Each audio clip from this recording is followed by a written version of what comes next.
Today's podcast is brought to you by Casper.com. Receive $50 towards any mattress purchase at www.caspertrial.com/SIBSB. Until I met my new best friend, all of my boys say I'm tripping. When they call, I'm not answering.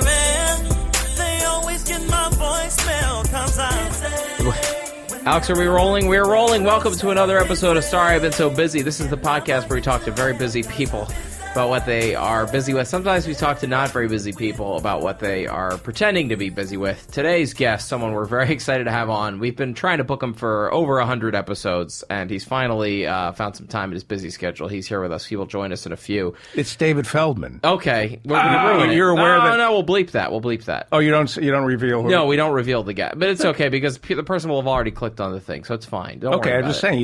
You said we've been trying to get That's our him for first guest to pooch the 100 intro, episodes. and I pooched the intro, and I couldn't have asked for anyone better. Andrew Goldstein is here. At Ange Gold on Twitter, ANGEGOLD. I am thrilled beyond belief that we have our legendary aforementioned guest. Yes. Me? The podfather of Showbiz Studios. He is the podfather. And I'm Matt Goldich, by the way, at Matt Goldich, GOLDICH on Twitter. We're here at Showbiz Studios where they have dozens of podcasts. Check them out, showbizstudios.com. Go to the YouTube page, the Facebook, the Twitter.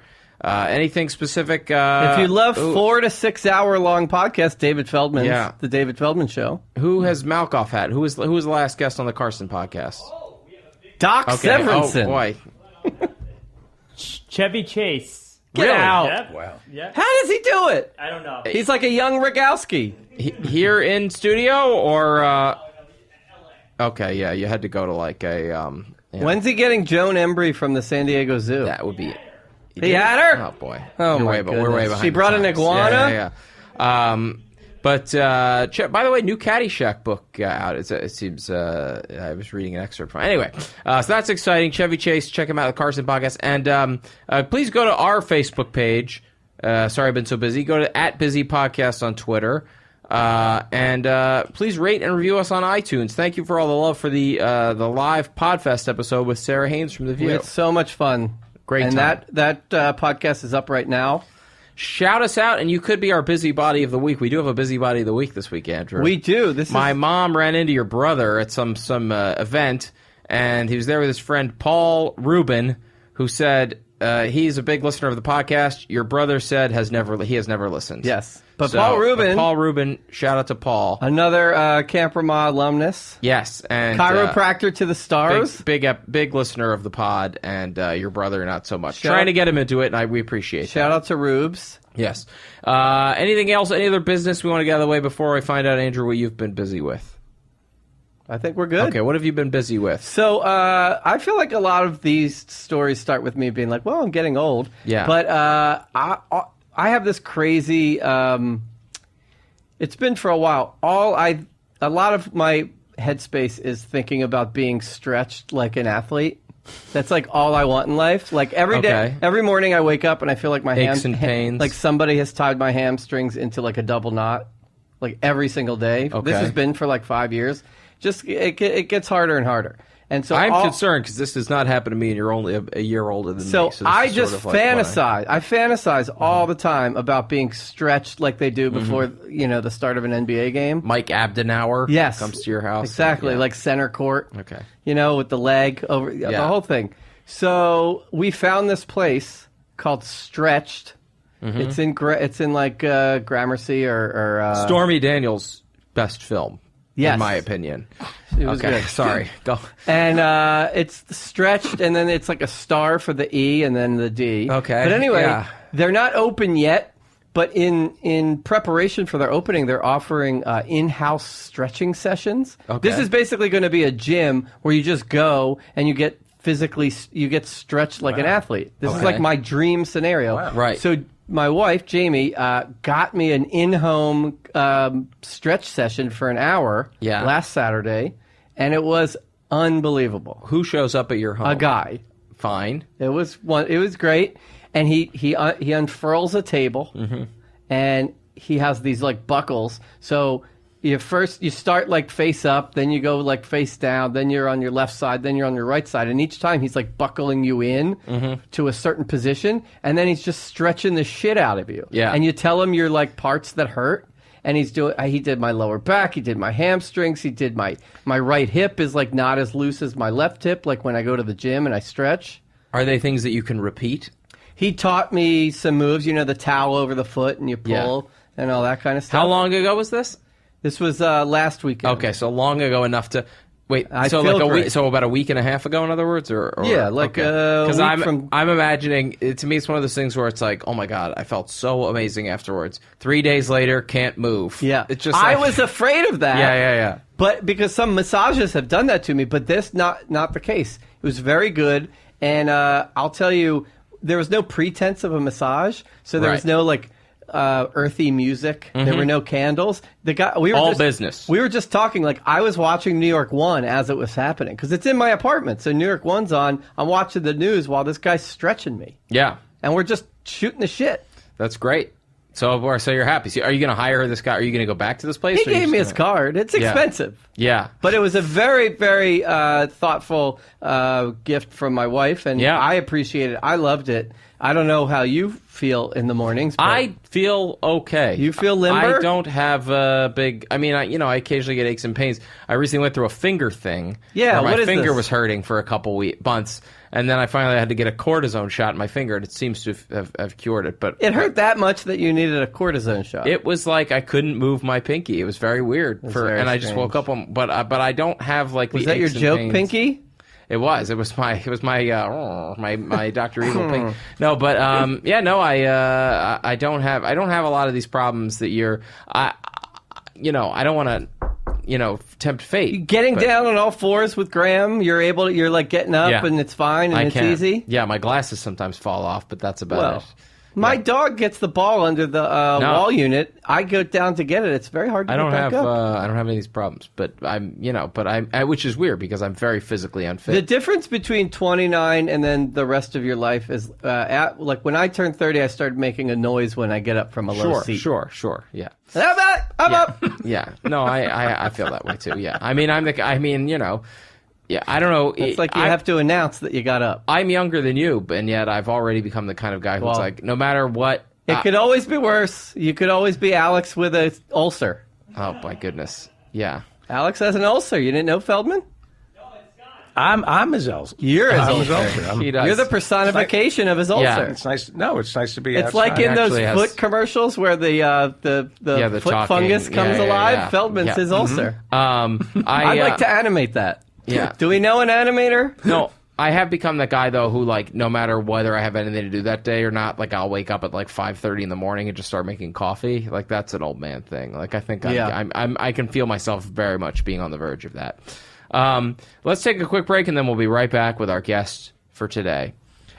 For you, the listeners of Sorry I've Been So Busy, Casper is offering $50 towards any mattress purchase at Casper.com. This is something we talk about all the time on the podcast. Everybody's so busy. They don't get enough sleep. Their sleep is interrupted. They got their phone by the bed. They're checking it in the middle of the night.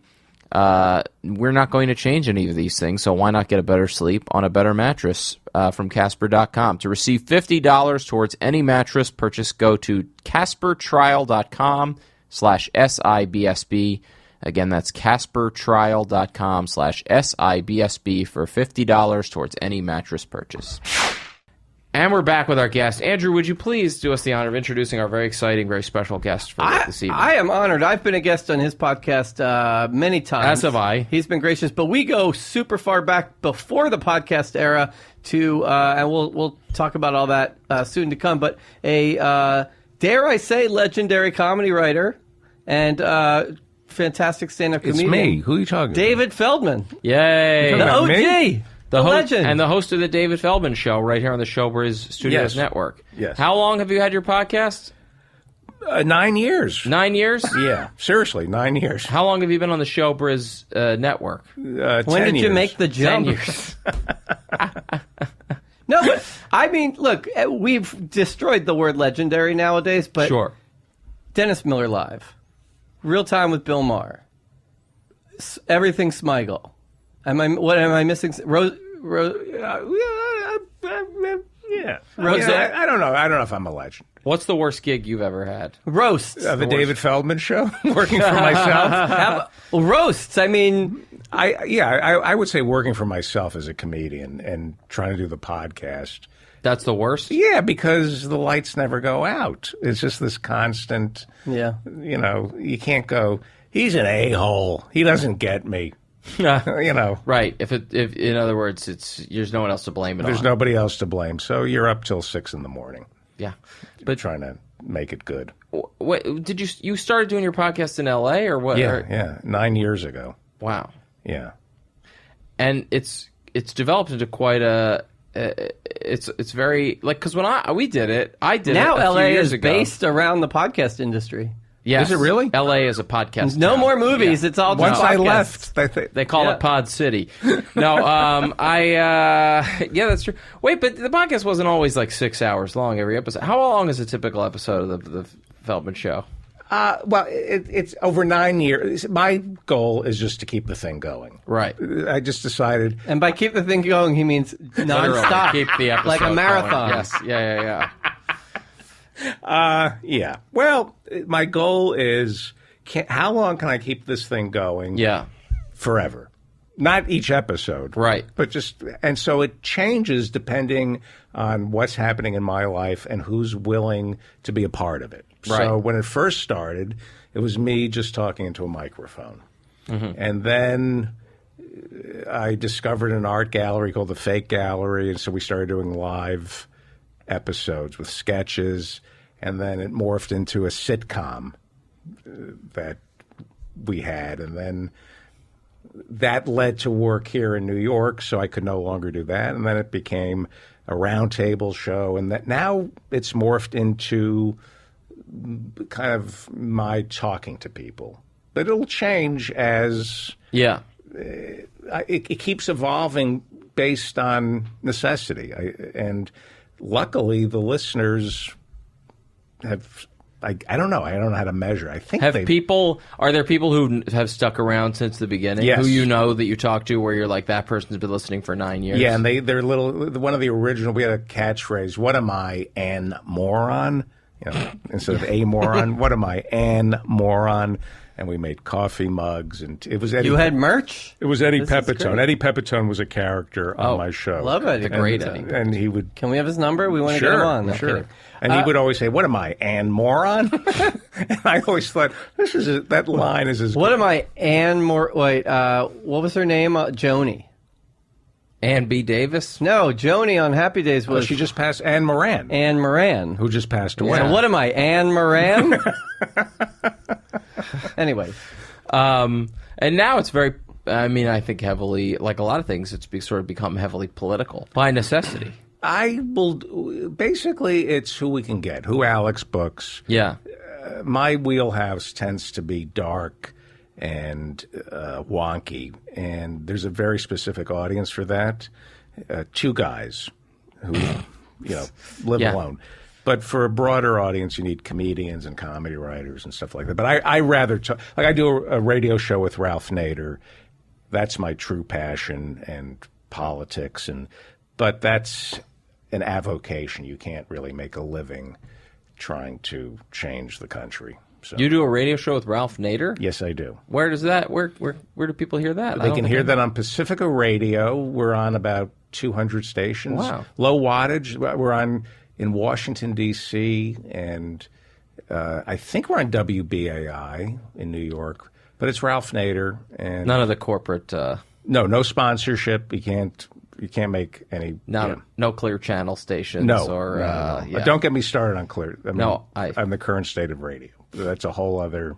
Sure. I'll talk about it, but Well, that's what podcasts are for. Yeah, they. With your career, Why are you making quotation marks when you say career? you and I mean, there's the whole story of, back in the, 18 years ago, I met you just hanging around. I was hanging around the Conan offices because I was a page and I was friendly with people on the staff. And I was stalking Conan. And I was a priest. You were like a sort of adjunct writer. right? No, I was a stand-up on that show. You were a stand-up on that show, right? Yeah. And then so we met, but then years later we met again on the Dennis Leary roast because I was the writer's assistant, which is the first joke I ever got on TV. Right. Because I was a writer's assistant, but I remember watching you like in the room with Jeff Garland and Leary's guys, and it was a great experience for me. Was I nice to you? Yeah, you were great. Oh. That's disappointing. Yeah. It would have been a better story if he That's like, treated me like an asshole. you know, going to Seattle and it doesn't rain. That's like, you want, did you write on a lot of those roasts and stuff? I think I've written. I wrote. Yeah, it was one of those things where. Well, I don't want to say. I was going to say something. Well, when I first started writing on them, I was surprised by how popular they became. Yeah. And it's a style of comedy that when I first started doing it, I never thought insulting people. Mm-hmm. This is, you learn. I was very good at writing roast jokes, but I didn't take pride in it. Yeah. And then I discovered that for me, all my great jokes are roast jokes. Like I started writing for a Triumph the Incel Comic Dog. And every joke really is a roast joke. Sure. You just have to sugar it. And so it depends who you're working for. If you're working for Seth Meyers, you use a little less sugar than you would for Jimmy Fallon. Yeah. But it's just, but they're at their root, at their basic, all jokes have teeth and they're mean and bitter, and then you try to hide the hate. Sure. Right? Can you That'd be a good mug. hide the hate? Hide the hate. Can you think of your favorite line that you ever wrote for Triumph? I'm curious if there's one that we would know. I write so many jokes for Yeah. Triumph, and I also help Robert pick jokes Yeah. for Triumph that I can't remember what I wrote or what I at some point, as you guys know, you're doing such a volume business. Sure. And No, I couldn't tell you like jokes I've written for like individual episodes of TV, but like I can remember like if I got something in like an award show, like I'll remember that specific, or like a big speech or some event or something like that. Well, my favorite joke that I wrote, I guess, that nobody gets, but it was a joke I wrote for the Dennis Miller show that your audience won't get, but it was like it was one of these things where I thought, oh, wow, I've written a great joke. Jerry Lewis, before you were Comedy Rise, came back to Broadway to be in Damn Yankees. Mm-hmm. And Damn Yankees wasn't his first choice. He really wanted to star in My Fair Lady. And That's great. Yeah, but nobody gets that. I don't know. I'll tell you why, because 10 years ago he turned 80 and nobody laughed at it. Nobody got that joke. I was stunned. Really? Yeah. And Dennis told it on the show? Well, this was in the 90s. Right. So people still remembered Lady. Yeah. But, and I just loved that joke. Like, there is a math to joke writing. Sure. And there is the right answer. There's the right answer, and then there's the one that's picked, and the guy picking it knows it's not the right answer, but economics or sensors or whatever, you can't always pick the mathematically correct joke. But when you're dealing with a setup, there is the correct answer, and we all know what it is. Yeah.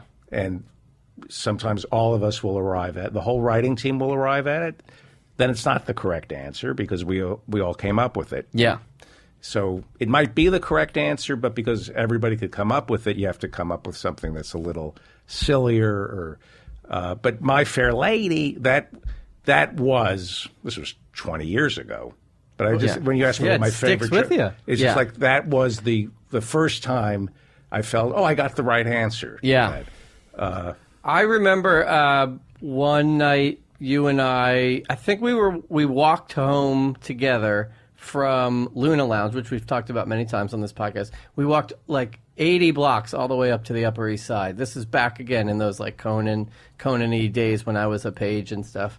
And Was that nice to you? yeah, it was sort of like a mentor-y situation, and I always look back fondly on that walk. And we talked about a lot of things. Did I keep my hands But to at the myself? time, I was, trying to vent. Yes, I was trying to sort of navigate open mics and doing stand-up, and I tried to work this bit out with you, and it was about the girl with a lazy eye and how I can relate to having a lazy eye. I can, et cetera, et cetera. And you took in the joke, and I went on. It wasn't ready for prime time, but I laid it on you, and you took in the joke, and then you said, "How about this? My girlfriend has a lazy eye, but she has a very ambitious vagina." Did I say really? Yeah. And it's always stuck with me as like, all right, well, there you go. In like 8 words, he crushed me. Yeah. Yeah. Well, that's like, the joke formula is like the ambitious vagina is the sort of the combination of highbrow and low. Yeah. Mm-hmm. She has a lazy eye, but she has an ambitious vagina. So it all evens out. That's amazing that you remember that. Yeah. Oh, my God. Many years later. I have Dennis Miller questions if you're Sure. cool. I was a huge fan. He sort of like informed how I was like writing in high school, thinking I was going to like write that way. And I kind of wrote like one of my college essays in a rant style and all that kind of stuff, to the chagrin of like college advisors and stuff. But was he, obviously he's a sort of a different person and he's in a different space now, but what was that time like? It's a super broad question, but he was, in that time, he was like he was riding really high. Right. And everyone was trying to do the esoteric reference. Right. It's hard for people to understand how cool he was. Like the coolest. Like when you were a kid and watching SNL. You know what I mean? Like you didn't even really get half the jokes, and you still thought he was like the coolest guy on the planet. Exactly. Yeah. Yeah. I don't know where to be. I have conflicted. In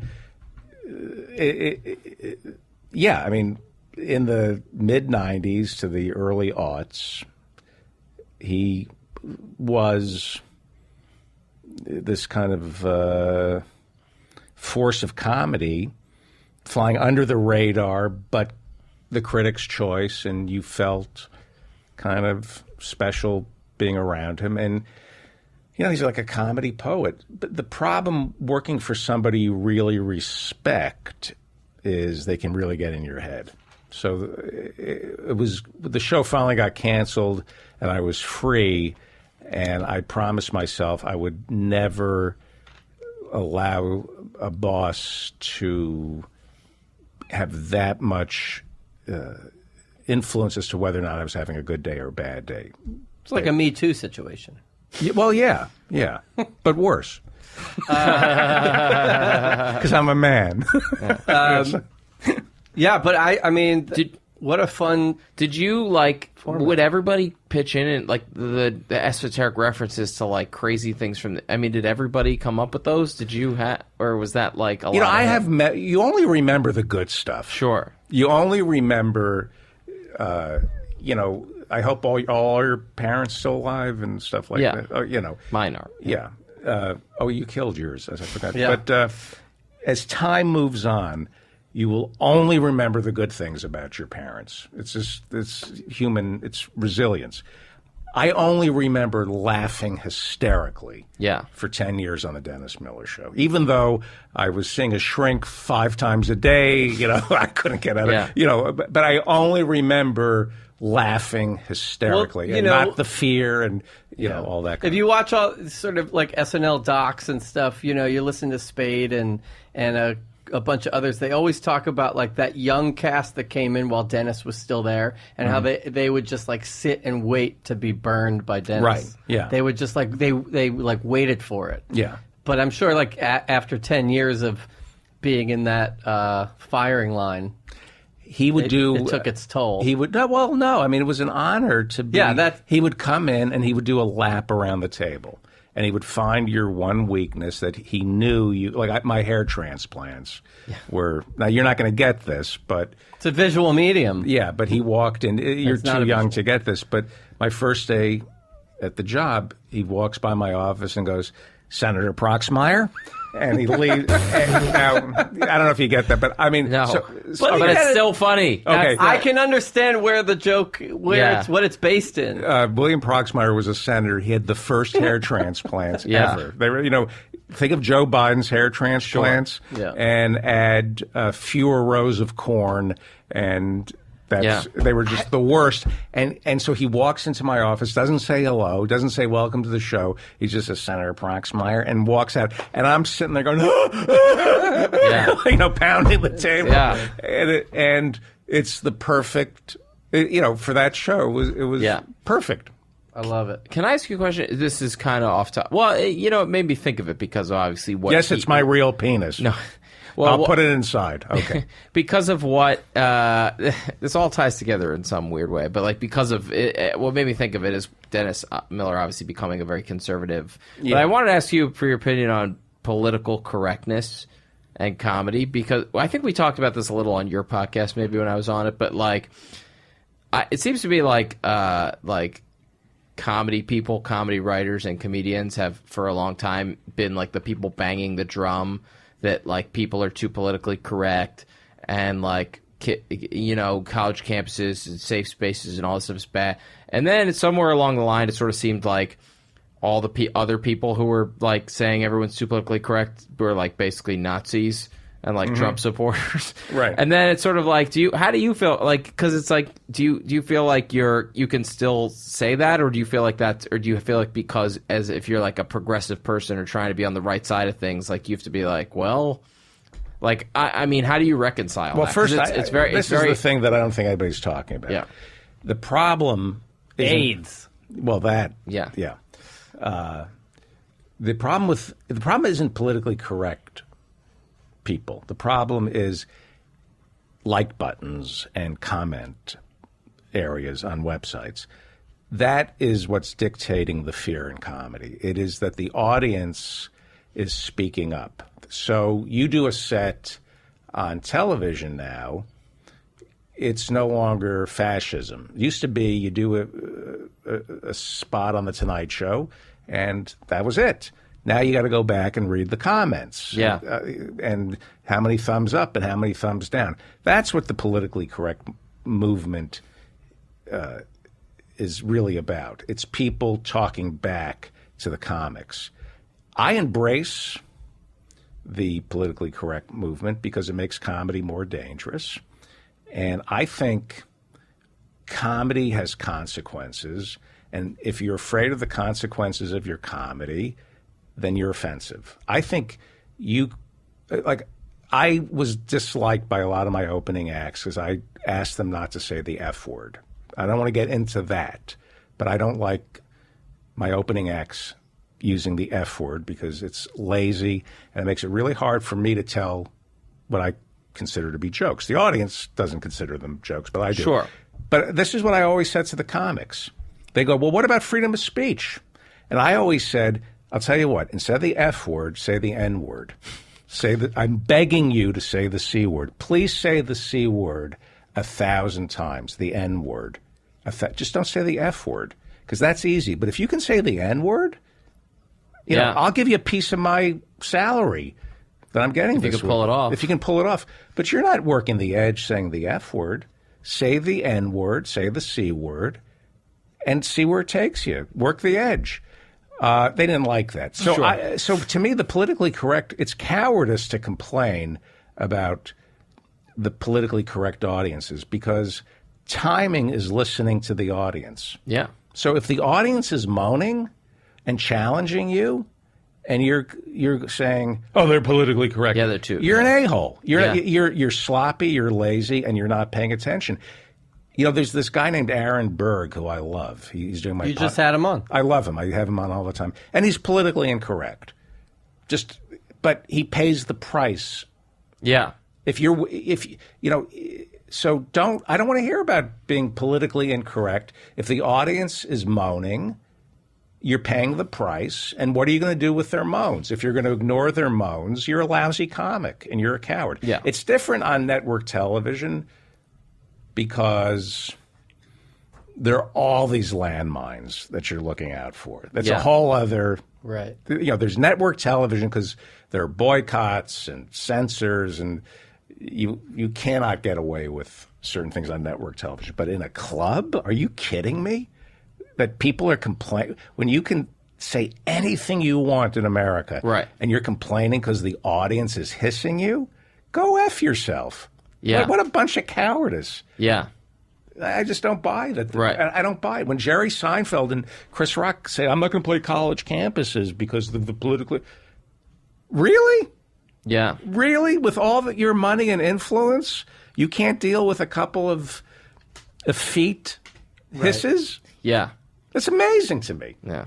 It's interesting. Did I answer your question? No, I think that's great. I mean, like, I definitely think it's changed. I mean, I think that, not to put words in your mouth, but I think that there are a lot of people who 5 years ago probably thought, like, oh, I should be able to say whatever I want. If the audience doesn't like it, then fuck them. And now are sort of like, well, maybe I have a responsibility to, like, not necessarily parrot what the right talking points are, but, like, at least come down on the right side of things. Yeah. And, or don't like, talk about things you don't know about. Now, like, this whole idea of, like, punching down, which, like, felt like, don't punch down. It felt like, really, don't punch down. And now that, like, people are really, like, in peril, like, it seems like, because of what's going on politically, like, it does feel like, I don't want to be part of contributing to that punching down. You know what I mean? It's sort of, I'm more sensitive to it. I think a lot of people are. The hardest, like, you asked me a joke that I was proud of. The moment that I was educated comedically was watching Monty Python with my father. I must have been, 10, and John Cleese played this mentally challenged boxer. Yeah. Do you remember this? No, but And he would train for this big fight by rubbing gravel in his hair, and this was when my whole comedy worldview changed. And then he gets into the boxing ring and he's fighting an old woman. Do you know what happens? No. My father and I are watching it, and then he proceeds to beat the crap out of the old woman. Mm-hmm. And my father and I started laughing hysterically. And I thought, okay, that's what comedy is, because he's this mentally challenged boxer. He gets into the ring with this old woman. You obviously think she's going to beat the crap out of him. Yeah. Because there's nothing funnier than an old woman. What could be funnier than an old woman beating up this guy? It turns out, no, it's much funnier to see a guy beating the crap out of an old woman. That's funny. Sure. And that's punching down. Yeah. So the whole argument about punching down, that's why not everybody is a comedian and not everybody is a comedy writer. Right. Or a comedy producer. You can get those jobs, but John Cleese and Monty Python, punched down, sure, and pulled it off. Yeah. That's. I just saw Robert Smigel's new movie, and he's got a guy with no legs who.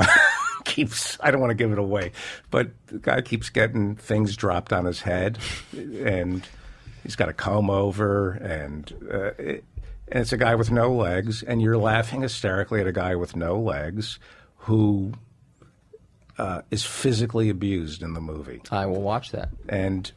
Well, Smigel definitely seems to be somebody who doesn't give a fuck about what's happening. No, there's a moral compass to that humor, and so it's like. That's the challenge. That's why he's a genius. Yeah. Because he figured out how to take a guy with no legs and make him part of. Right. How do we laugh at that? How do you laugh at that? How do you? Most people wouldn't hire a guy with no legs. Robert said, "Let's bring a guy in with no legs and make him part of the fun, without him feeling ostracized or a freak." Yeah.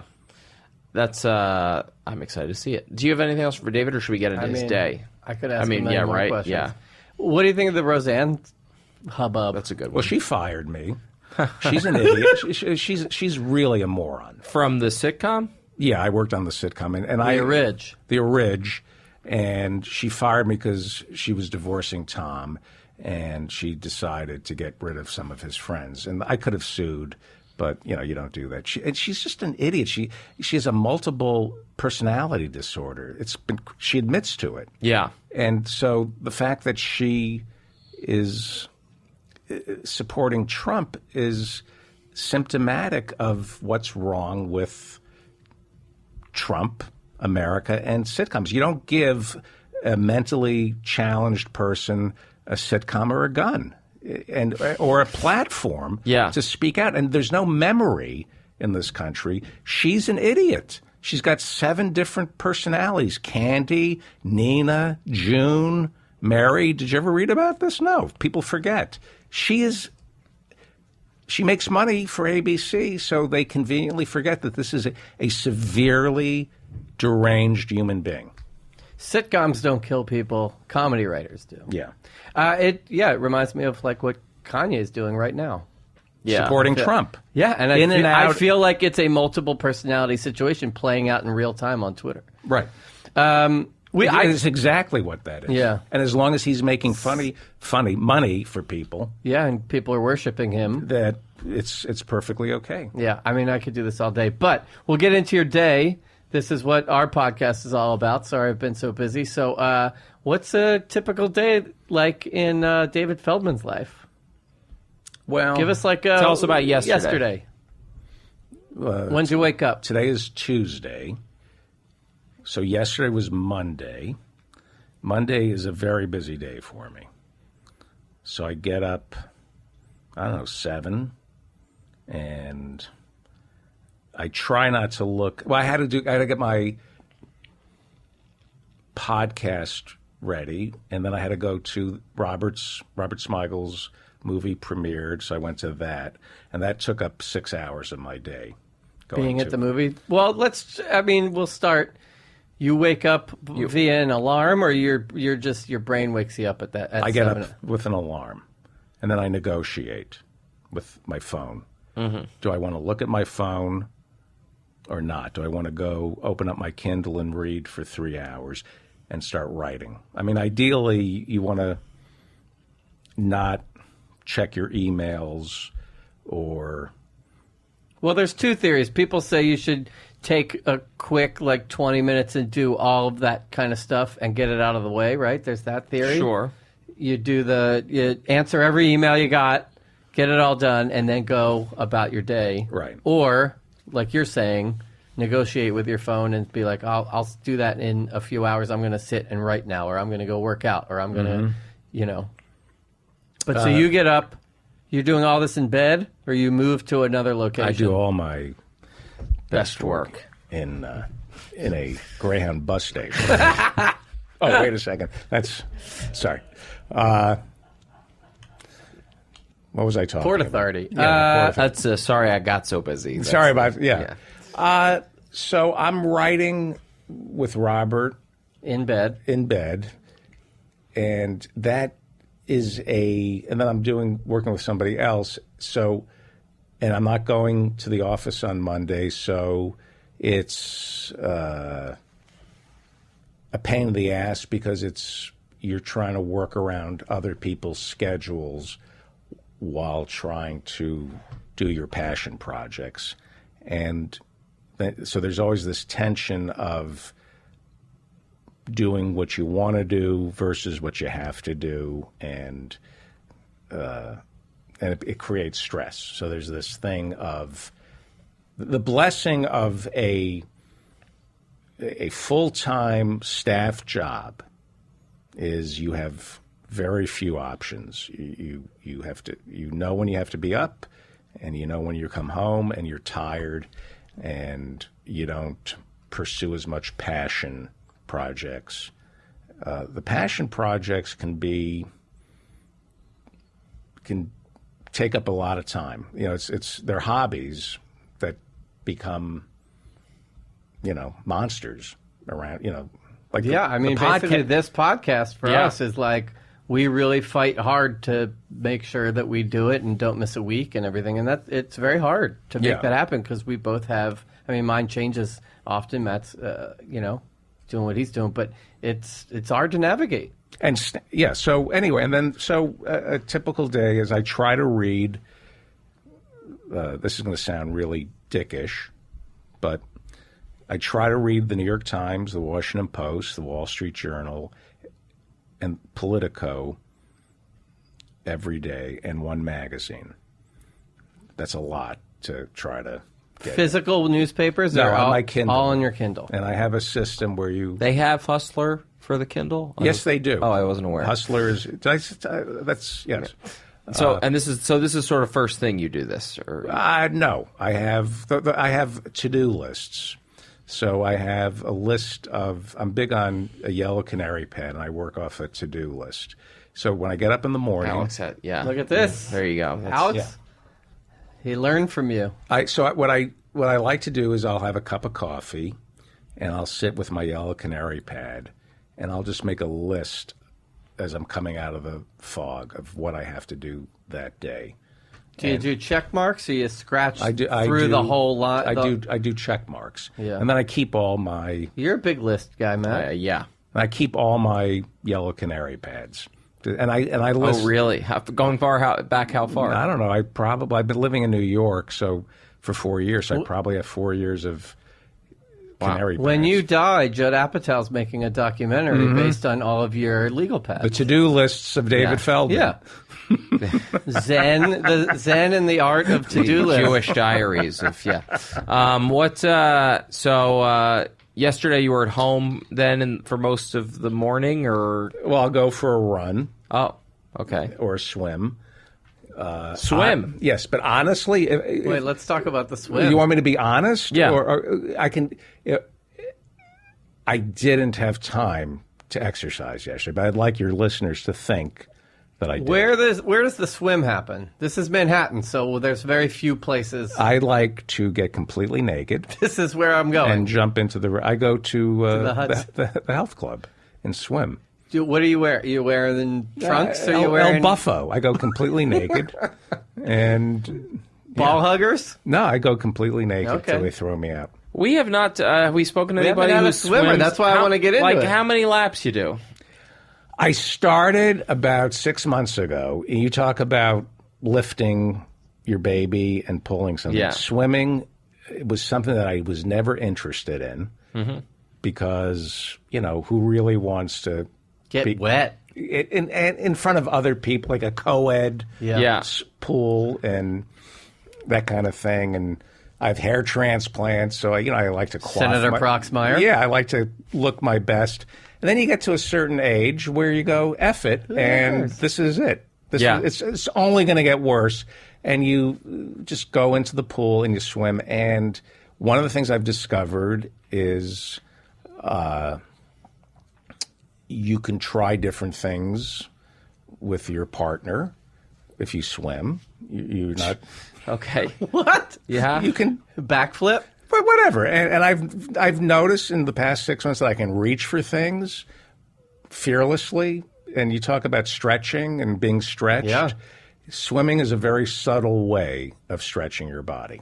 I would swim every day if I had access to a pool. Yeah. I love it. Yeah. I never would. I've never gotten into the habit of swimming laps. What is it? You do crawl stroke?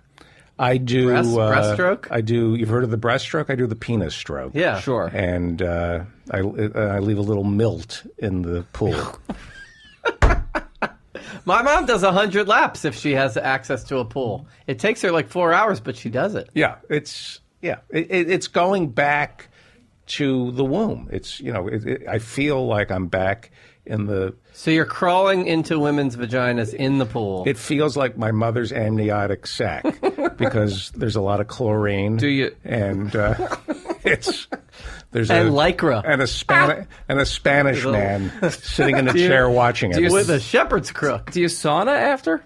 I take a sauna. Yeah. I take a steam. Mm-hmm. And and then when I'm visiting my mother who lives in New Jersey, I have an older mother and a younger one. So I visit the older one more often. There's a place. You left your mother for a younger mother. Yes. I left my mom. Yes, I did. Anyway, I take a jacuzzi in New Jersey, which is amazing. Oh, Wow. Yeah.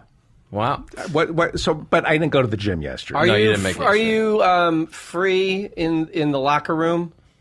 You know what I'm saying? You know, there's always that one No, guy. no, and that's the thing I don't know. Yeah, they're usually older men Yeah. who are about 4'6" with a 10-inch schwanz. Yeah. And they use the hand blower to Well, that was always the legend about Max Weinberg in the NBC gym. I probably shouldn't say this. with a blow dryer, Yeah. blow drying his drumsticks. So you know about it. Yeah, yeah. But you're covered up with the towel. You do you know. I wear no. I don't wear a towel. I put a bag over my head. Right. So That's all that matters. Nobody knows Yeah. whose penis it is. This is I'm the unknown cock. Can I say that? yeah, sure. Okay. This is the Abu Ghraib Swim Club. Yeah. Yeah. I'm not ashamed of my penis. I'm just ashamed that I'm associated with the penis. So I just cover up my face. Then I just waltz through. What did you have a podcast yesterday? Did you Yes, do a I did. That was I'm a very sick man, Yeah. and I'm a workaholic, and it's bled into my personal life. I don't have friends.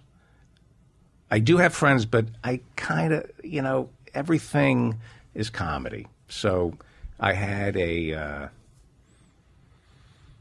did a 4-hour podcast yesterday. here at the Chopras. No, I did it back at the compound. Oh, okay. That's what I call. I don't know. I just wanted to sound like Anthony Cumia. Who did I have on the show? I interviewed a very fun, Michael Brooks, very funny political guy from the Majority Report. I talked to Aaron Berg. I talked to John Ross, a comedian, and I talked to Joe DeVito. Oh yeah, sure. And but I try to prepare a little. I love. well. That's doing what's it. fun about your podcast is different people come in and out. Yeah. Right? So and I like that. I mean, I wish I could make a living just doing the podcast because it's something you can do well into your hundreds, and I could do it in Rome. Anyway, I like doing that. But it takes a little preparation because you have to read and figure out what you want to talk to somebody about. But you're yawning. No, well, maybe I am. Are you tired at the end of 4 hours? No. No, you could do it for another. That's how I feel. I mean, we only do it for one. We've had days where we did we had one day where we did 5. And We it was did pretty, 5 in L.A., and by the last one, we were pretty kind of wiped. loopy. Yeah, loopy. Yeah, I think it's the right. We word. were like punch drunk Yeah. a little bit. But you have good stamina. You're always. Well, I think sharing a podcast I think there's more exhaustion associated with the compromise of being part of a team than there is to just doing exactly what you want to do. I mean, that's why you said we weren't going to talk about marriage. Well, I know that's why marriage. But when you get to just do exactly what you want to do, Yeah. it's exhilarating, especially when you've spent your entire career Working for other people. Yeah. So It makes sense. Does it have a hard? Do you think you'd have a hard time explaining to like a young person trying to get into comedy? Boy, I really wish I could be focused on what I want to be doing instead of writing jokes for Robert Smigel. I love writing for Robert. No, I'm just saying it's interesting because it's like what seems like a dream job to a young person might be like another day at the office. It's like one of those things where it's like you're at work. It's like I actually have to write up this thing I pitched that got picked. I can't believe it. Yeah, I don't know. I think what I would tell young people is learn how to be funny. Don't worry about the money. Spend 10 years just learning how to be funny. Keep a day job. Spend 10 years doing exactly what you want to do when you're no longer, when you're, work at Starbucks for 8 hours and then spend the other 8 hours being funny. Mm-hmm. And after 10 years, it's sped up a little, I think, but after 10 years, you'll know you're funny.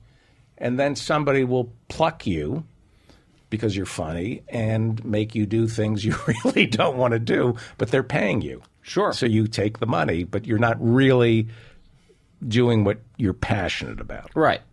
And that's... But you weren't passionate about Starbucks either, so...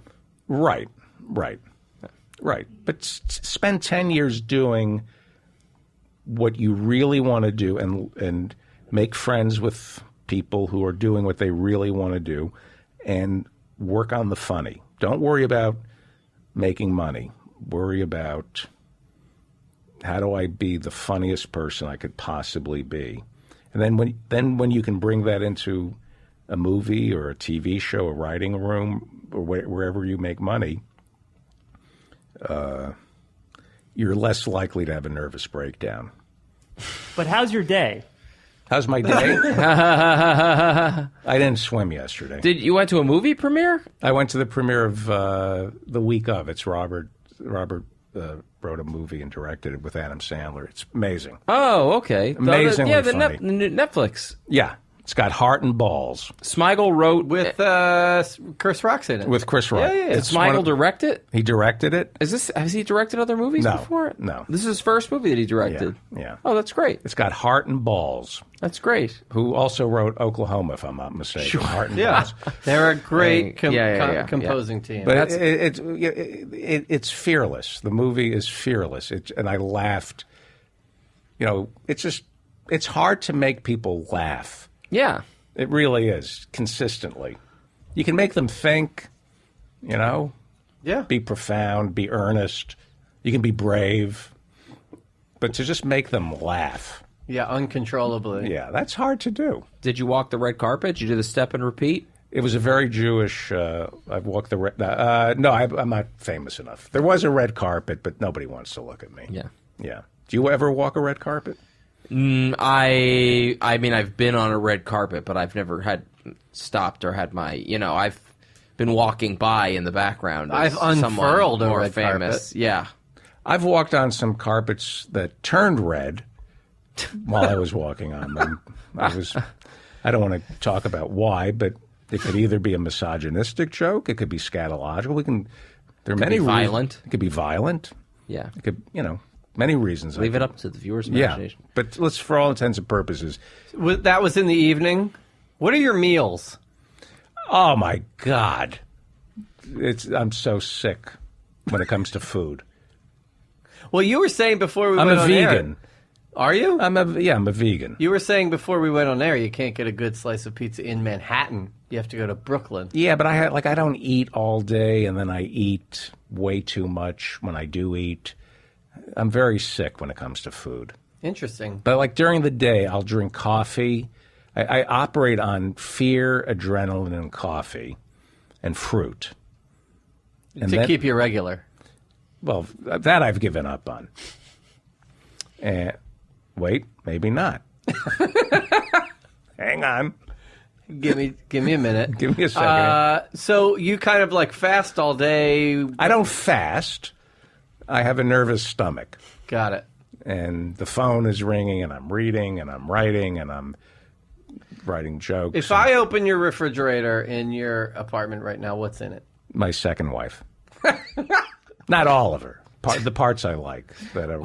The parts I want to keep in the parts I crisper. want to keep. What does a vegan gorge on like late night when you're finally ready to... A ham sandwich. I didn't say I was good at it. I'm vegan for most of the day. No, I'll have like nuts. Yeah, I'll eat fruit, and then I do the beans and the rice and the tempeh and the tofu and some cheese, which I shouldn't do, and fake cheese, and which you get from fake breasts, and I don't know what that means. It works. It works. Yeah, okay, that's interesting. Vegan, this is new? No, I've been... I feel like I've had a bagel with you. Yeah, and probably cream cheese, but but that's still vegetarian. But cheese is bad because that's where veal comes from. The dairy industry. If you support the dairy industry, you support the killing of male calves. Did you know that all veal is male? oh. You didn't know that, did you? No, it's like movie directors. What do you mean? Well, they're all 97% male.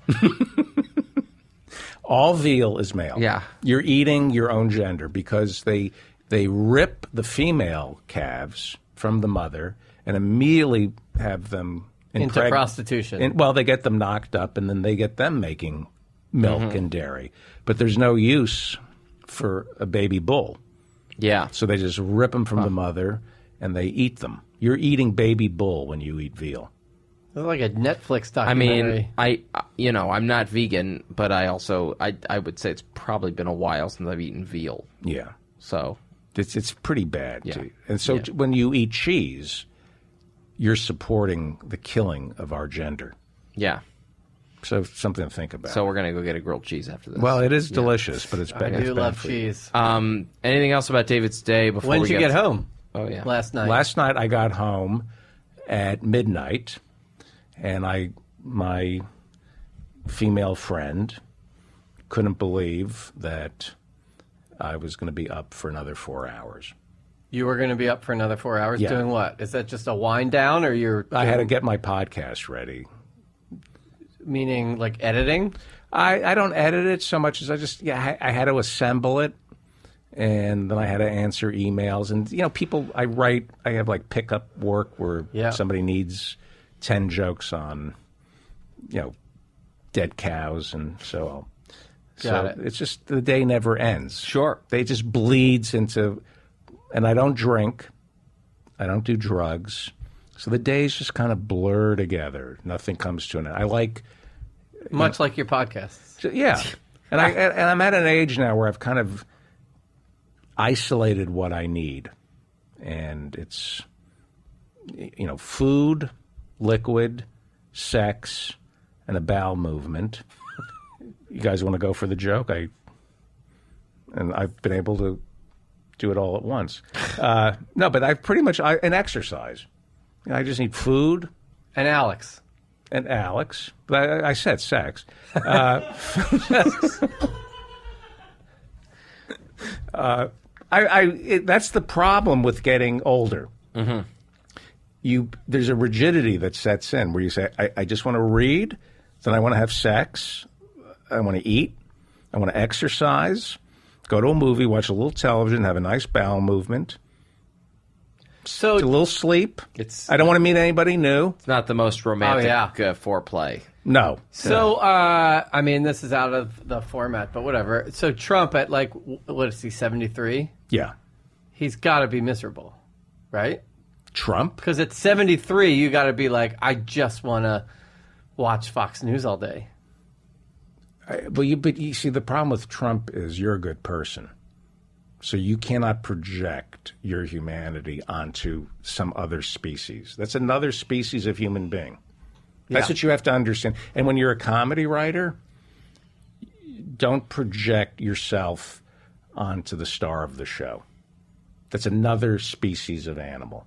Right. Or don't project your humanity Yeah. onto the corporation you're working for or the boss, because they may be human, but in a work situation they're another animal. And I've always that's like when you talk about Dennis Miller, 10 years. I finally, it took me 10 years to realize that Dennis, I worshipped him. He's my hero, but he had a wife, he had kids, he had a house. He had this whole life, but in a work situation, I was a rodent and he was a gorilla. And it's not, so you can't project my humanity onto something that's Right. thinking about something complete. He's playing another game. No Yeah. idea what's going on in his world. There's no way to predict his decisions and why he's making the decisions. Yeah. We got to wrap. That's my day. Perfect.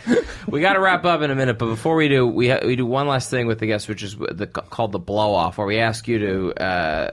Is there a time recently when you blew somebody off, or when you used an excuse to get out of something, or you lied? That's my whole life. Is there something? My whole life is blowing people. Yeah. Oh, blowing Do you have people off. Yeah, sure. Oh, I thought. Oh, Do you have a go-to in terms of getting out of things, or something you've done recently? I'm dying of AIDS. Tends to be my Foolproof foolproof. excuse. You can do that kind of joke now because AIDS is no longer a death sentence. Yeah, there's like a whole Broadway show about it. What? AIDS. It's Rent. Oh, After That was Rent, a while AIDS. ago. No, but I mean, you mean because like we all thought Magic Johnson was going to die, and so we thought it was offensive to make Right. jokes about Magic Johnson having AIDS, and now he's made it okay. far more. He's lived longer with AIDS than you will without it, probably. Right. Yeah, which makes me wonder if maybe yeah, I need some of that. doing it wrong. Yeah. What do I use for an excuse? Well, my mother. I can always just say I have to go. That's see a my good mother. one. We haven't had that before. We've Yeah. had kids many times. This is like the First time it's used. the adjacent Yeah. to that is I have an old mother. Yeah, so that's been good, and it's good with women because They get it. well, they like to hear that. Yeah. as Yeah. opposed to I'm banging some other chick. Right. Yeah. That's good. I'm screaming, "Mommy!" It's just not to my mother.